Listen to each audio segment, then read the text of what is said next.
Hello Revolution students, and welcome back to another video on the Chinese Revolution, area of study 1, 1912 up to 1949. This video is going to look at the Shanghai Massacre and the White Terror that followed. The Shanghai Massacre began on the 12th of April 1927, and the White Terror, which followed, then spread throughout China. It was in essence counter-revolutionary, or it was the Kuomintang, the right Kuomintang, led by Zhang Jishe, trying to destroy, trying to kill the CCP, and it was very effective.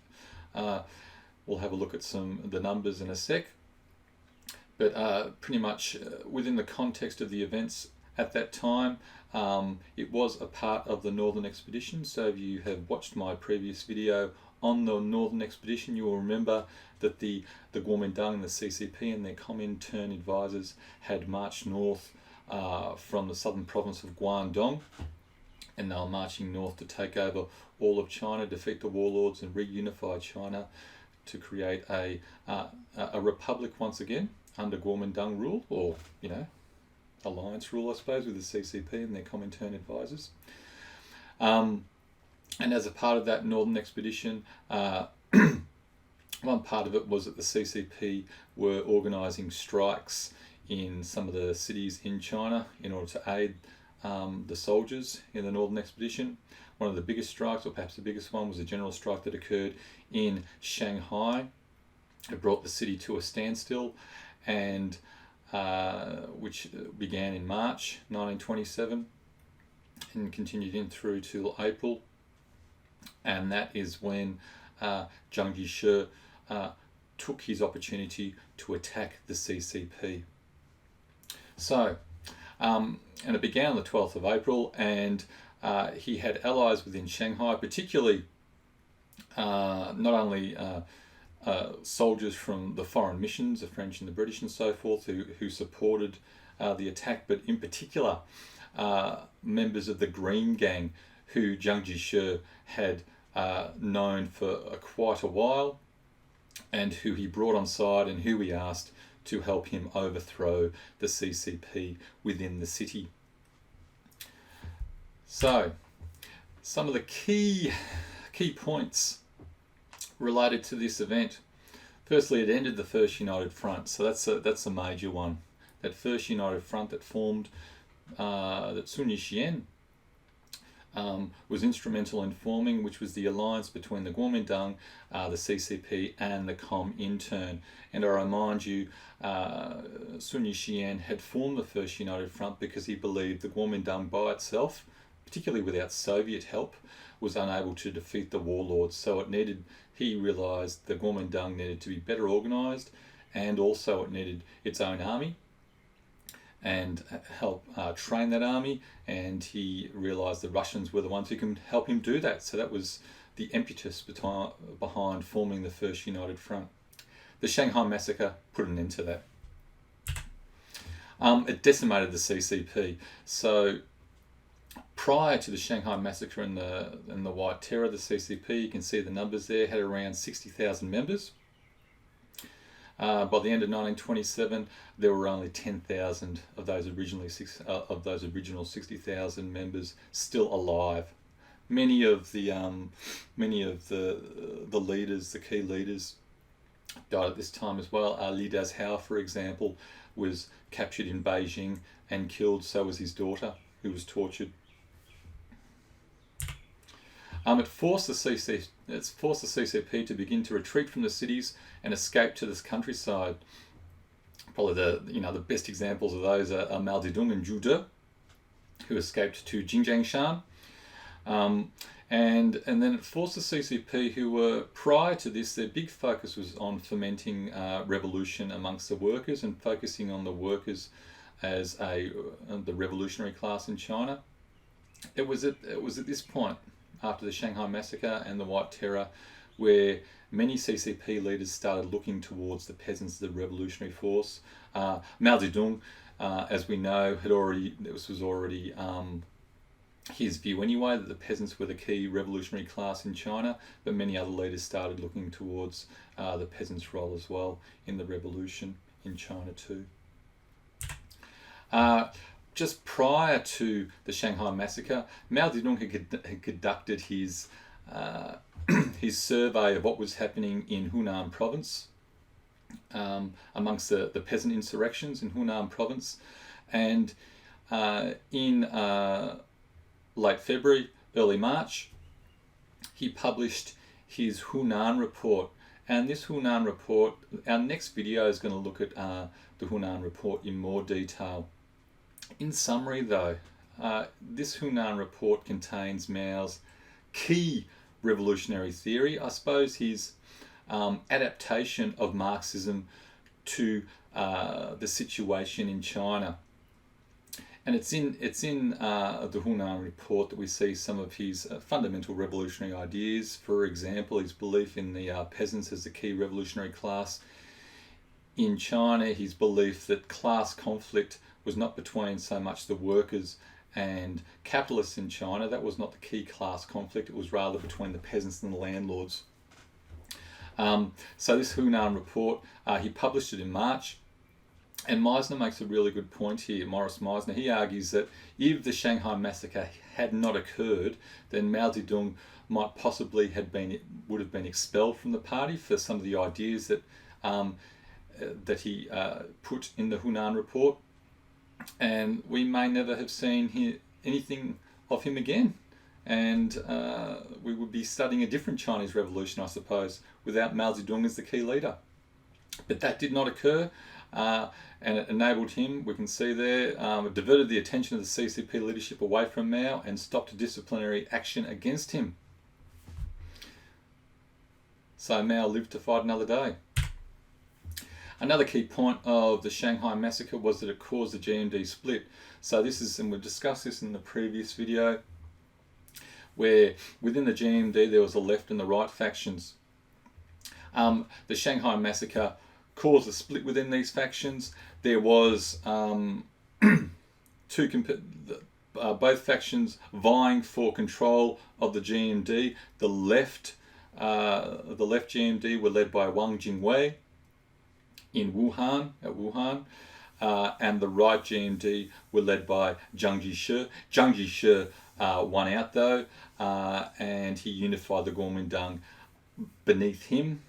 And so he became the leader, and after a bit of a hiatus, the Northern Expedition continued on, and the GMD eventually managed to take over Beijing and unify China. For Mao, and we can see the point there, it allowed Mao to promote his ideas on land redistribution. So as a left-wing GMD spokesman, he advocated land to the tiller, the confiscation and redistribution of virtually all land holdings from the landlords to the peasants. This is interesting. Virtually all landlord holdings from the landlords to the peasants. We'll see. Once he actually applies his ideas about redistribution in the real world, particularly at the Jiangxi Soviet, when he sets that up, helps us set that up, he moderates this idea a bit, and he actually allows, we'll see, rich peasants to retain control over their land. And there's reasons for that. This land to the till is a very, very famous quote. Pretty much, the person who tills the land, the peasant, should control the land. And the other key point from the Shanghai Massacre for Mao anyway, Mao learned from the Shanghai Massacre and the White Terror that if the CCP was to achieve political success, then it needed its own army. So this evolution in the organisation of the CCP, they followed a similar path to what the GMD did. So if you think right back to the GMD under Yuan Shikai, when the GMD were just a political party, okay, and then Yuan Shikai banned them, and they were pretty much, they were forced out of government from 1913 onwards. Sun Yat-sen realised that the GMD could not just be a political party, it needed its own army as well in order to, if it wished to rule China, impose its authority on China and create a modern republic. The CCP realised the same thing as well. So initially they were a political party, and then as a consequence of the Shanghai Massacre, leaders like Mao and other CCP leaders realised that they needed to have their own army as well. And it's a real contrast to what happened, for example, in Russia with Lenin and the Bolsheviks, where the Bolsheviks were a purely political force, they were a revolutionary party. When they came to power in October 1917, they didn't have their own army. They allied with sympathetic army units, with groups like the Kronstadt sailors and so forth, who supported the Bolsheviks. But the Bolsheviks themselves, there was no Bolshevik army. What we see with the CCP, though, by 1949, they take power because they have their own army. So, and out of this comes this very, very famous quote, was to achieve political success when it needed. And here we are here. Inspired Mao's slogan, political power grows out of the barrel of a gun. So, political power comes from those who have the guns, I suppose. In China, those groups who control an army, who have the military might. Now, I just want to, I'm going to just go through a quote here. Oh, but actually, before I go through the quote, just a few things about this slide here. So you can see the banner up there. That's actually, and that picture behind there, behind the title, that is a photograph of the Bund in Shanghai, which is like the waterfront in Shanghai. This photo here is during the Shanghai Massacre, when workers and CCP members were led away to get executed. And then I just want to go through this quote here, which just gives you some insight into what it was like during the Shanghai Massacre for ordinary people. So, and this quote is from Jonathan Themby from his The Penguin History of Modern China. And he writes, as if the morning of the 12th of April had not brought sufficient evidence of what they faced, demonstrators, headed by women and children, marched to army headquarters in protest in the afternoon. They were met with machine gun fire and bayonets. A purification committee was established. Green Gang men moved into the union headquarters to set up a new labour organisation under their control. In all, between 5,000 and 10,000 people may have died. Many of the 300 prisoners taken to the military camp at Longhua on the outskirts of the city were executed there. It was a bloodthirsty war. Chang's secretary, or Zhang Jishe's secretary, Chen Lifu wrote, I must admit that many innocent people were killed. And then let's just go through a couple of historical interpretations about the Shanghai Massacre and the White Terror. So the first one here is by Maos Nan, and I've already referred to this, so about how fortuitous I was, I suppose, ironically, for Mao Zedong's career in the CCP. Mao Zedong's ideological heresies and his none too veiled criticism of the Comintern and Stalin, this is within the Hunan Report, threatened disciplinary action from the CCP and perhaps even expulsion from the party altogether. But the party's reaction was cut short when Chiang Kai-shek, Zhang Jishe, turned against the erstwhile communist allies in April 1927. So as I said before, Maos Nan argues if the Shanghai Massacre had not occurred, then Mao Zedong may have been expelled from the party, from the CCP, for what he had written in the Hunan Report. And then this second historical interpretation here is from Jonathan Themby again. The attack on the United Front from the KMT, just another abbreviation of the GMD, right, was inevitable given the competing ambitions on either side. So those ambitions between the Kuomintang, the CCP and the Comintern, transforming the awakening of China into a bloody settling of scores in the latest upsurge of reaction and force. The repression in Shanghai on the 12th of April 1927 began a violent power struggle between the left and the right that would take millions of lives in 22 years of national dislocation. So what Themby is writing about here is, the point he's making here is that the conflict between the CCP, or the GMD and the CCP, started here during the Shanghai Massacre, and you know, we would have to, and the Zhangji Shi started it, okay, and the Kuomintang.